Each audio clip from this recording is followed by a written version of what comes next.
This is a sports catastrophe production. Hey there, Heather Ho there, Sept4 and welcome you to another sports catastrophe birthday boy. And the birthday boy for today, September the 4th, is a former NHL goalie, an American-born goalie. At that, he's in the U.S. Hockey Hall of Fame since 2007. He played hockey for the Rangers, Panthers, Flyers, Islanders, and Devils. Practically just staying in the New York area. He had a good major junior career, and then the Rangers drafted him in 1981, and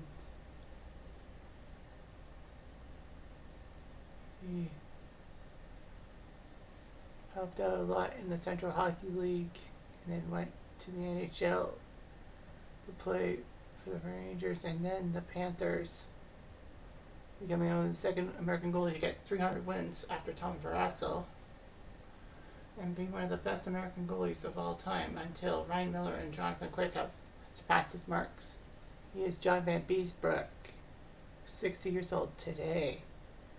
Vanbiesbrouck was born to a Belgian immigrant bricklayer and his Italian immigrant wife. So anyway, Vanbiesbrouck would join the traveling team in Detroit and did pretty well and all that.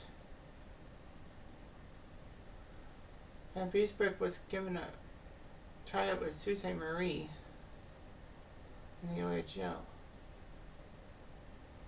So he did pretty well and was named the Sault's top goalie. In his first season, he won 31 games for them. Then the New York Rangers took a flyer on him in the 4th round of the draft. Months after being drafted, the Rangers needed him as a emergency call-up, and he beat the Colorado Rockies 2-1. The Rangers figured the best thing to do is to get him back to Sault Ste. Marie to aid his development. He didn't do it that badly with the Greyhounds. He could have done better, but it didn't matter. In his 3rd season with Sault Ste. Marie, playing more games for them, 62 of them, he won 39 of them and helped Sault Ste. Marie out. He done pretty well. Then he went to the Central Hockey League's team, Tulsa. Tulsa were a mess. They were actually bankrupt and were taken over by the league and forced to play their games on the road and all that. The team was actually housed in Denver, way far away from Tulsa. And sometimes Tulsa would practice in a shopping mall where they were not allowed to shoot pucks. But they did tennis balls. Despite all that, Tulsa were the league champions of all that. And Vanbiesbrouck was named goalie of the year. So it looked pretty good. The Rangers knew they had to bring him back. So he was full-time in 85, playing 42 games for them. Then he played 61 of them in the 85-86 season when the Rangers shocked the world and went to the conference finals where Montreal got them. So a 31-win season for Vanbiesbrouck was amazing and all that. His playoff performance was great, taking out Philly and Washington, both daunting tasks, before Montreal took him out. But Vanbiesbrouck was named the Vezina Trophy winner for top goalie and signed a 3-year deal. Fortunately, though, his success would elude him as he went below 500 the next season. However, Vanbiesbrouck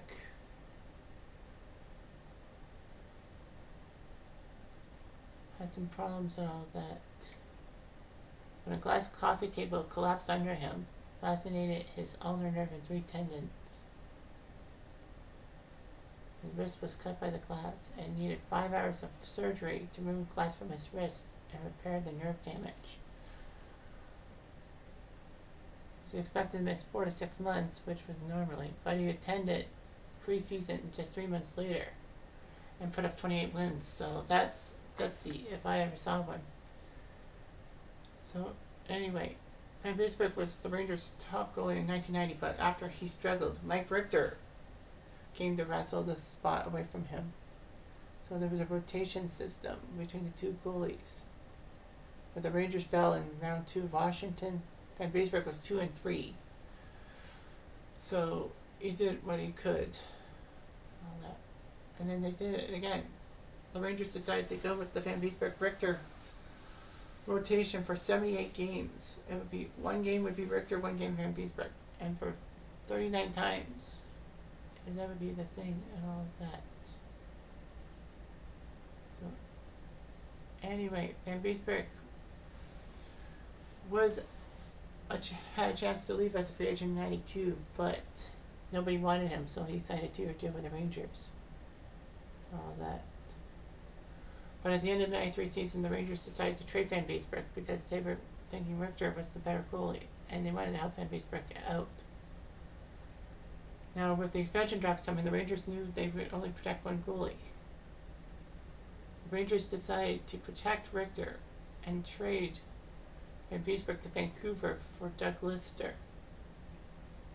That meant Vancouver could make him unprotected in the expansion draft and keep Kay Whitmore on their squad, which is like, what the heck is going on with that?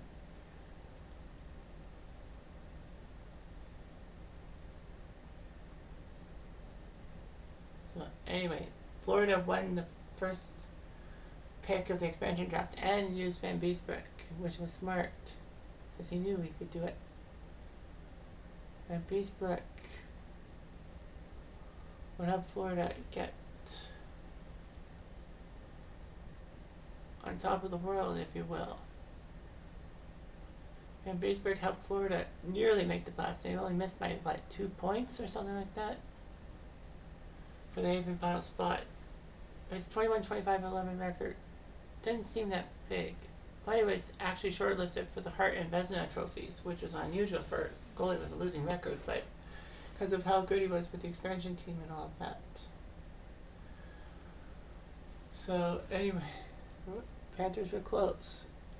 Vanbiesbrouck would help the Florida Panthers miss the playoffs again by 1 point. So the Panthers were close. But in '96, Vanbiesbrouck put everything together, and the Panthers went on the Cinderella run to the Stanley Cup Finals.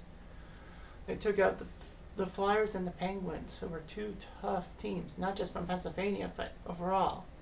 And the Panthers ended up going to the final against Colorado. And, well, Vanbiesbrouck could not do anything about it.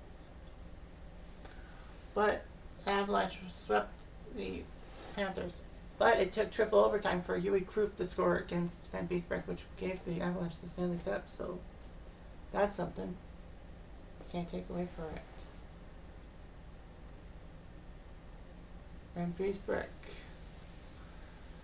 again went to the All-Star game and went to the playoffs in '97. The Panthers were fourth in the East and would take on the Rangers, Vanbiesbrouck's former team. Sadly, though, the Rangers would take them out in 5 games. But he looked impressive for all the right reasons and all that. After the '98 season, he went to free agency to the Flyers for 3 years. Oh, sorry, 2 years plus an option for a 3rd year. His first year, he put up 27 wins for the Flyers, helping them get to the playoffs, but the Leafs took him out in the first round in 6 games. It's just not that good and all that. It was funny how Philly actually ended up only conceding 9 goals in 6 games, whereas they only scored 11. Yet they still lost the series, 6 games. It was like untimely goals and all that. After being shaky, Brian Boucher took over the Flyers goalie business, and Vanbiesbrouck did win 25 games, although the Flyers went with Boucher in the postseason and almost got them to the Stanley Cup Finals, but they lost Game 7 to the Devils in the Conference Finals. So Philly decided to trade Vanbiesbrouck to the Islanders for a 4th-round pick, so that the Islanders could get Rick DiPietro a mentor, and that Vanbiesbrouck could do his job. He would only win 10 out of 44 games for the Islanders, and then they traded him to New Jersey for Chris Terrari, which was huge and all that.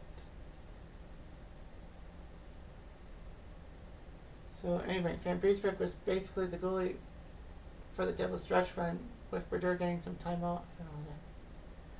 He actually was 4-0 with a shutout about the Devils. And tied him for the most shutouts by an American-born goalie in history with Frank Bremsack. He didn't play in the Stanley Cup Finals in 2001, and they lost 7 games to the Avalanche. But Martin Brodeur is Martin Brodeur. So anyway, Vanbiesbrouck decided to retire. He wanted to leave the game healthy and all that. But the Devils wanted him to come out of retirement, so he did. He went 2-3, and that was it. He would finally retire in May 2002. And Vanbiesbrouck knew what he could do and all that. Some say he was the best player to wear number 34 in the NHL. Well, unfortunately, there's one Austin Matthews. And all that. Internationally, Vanbiesbrouck would help the Americans out a couple of times, getting them second place in the 91 Canada Cup, or World Cup, if you will. No, not World Cup. Yeah, the World Cup, not the World Championships, but the World Canada/World Cup. And then he was part of the 96 World Cup hockey team, or he would have been, but he got injured, so he had missed time. So he couldn't play on the team that won the gold in that tournament. So anyway, Vanbiesbrouck was just a backup for the Americans in the 98 Olympics, only playing 1 minute. So anyway, in his retirement, Vanbiesbrouck became coach of the Sault Ste. Marie Greyhounds. Unfortunately, he used a slur at his own team captain Trevor Daley. It was just terrible, all that.